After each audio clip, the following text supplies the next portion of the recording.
mistakes that people mainly make is on the projection of the code. Hello everybody, my name is Daniel Mumba. I'm a graduate from the University of Zambia and I'm going to talk about GIS, Geographical Information. So GIS is basically a software, Geographical Information System. So this is a software that helps you to analyze data.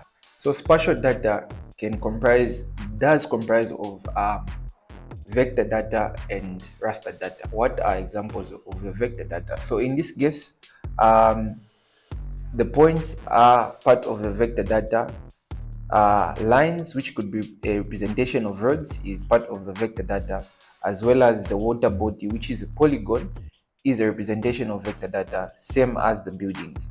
So raster data is basically, in this case, the base map that we're using.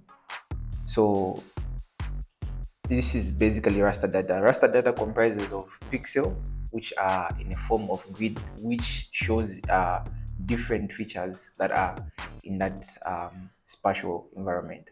So some of the most things that I find advantageous about QGIS, it's basically the future of Excel. So what do I say that? So it has the option of you viewing your data as attributes. So this is the advantageous part.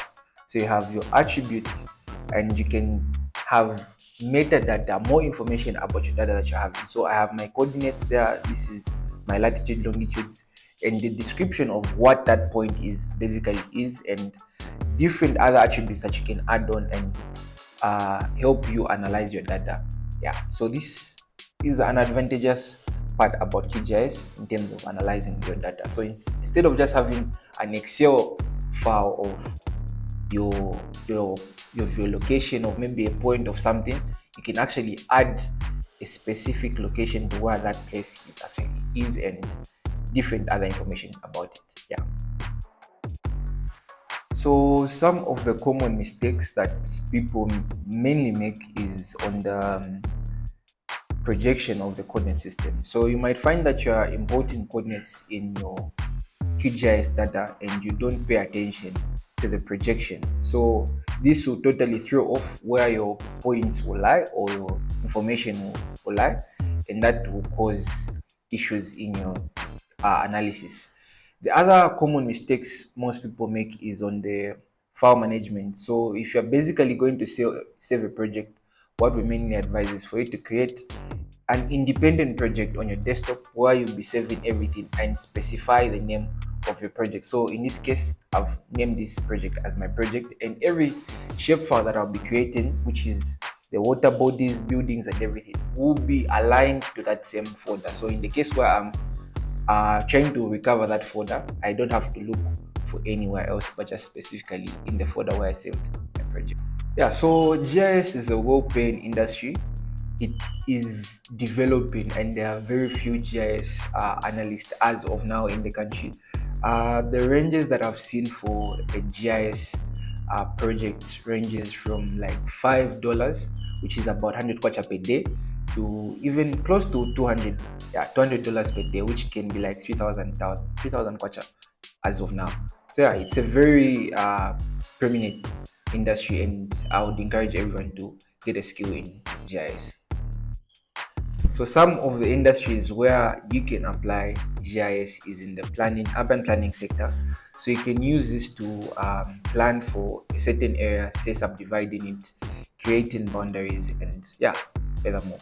The other industry is in the environmental sector, planning for health disasters, say cholera. You can use that to map out how cholera is spreading in GIS.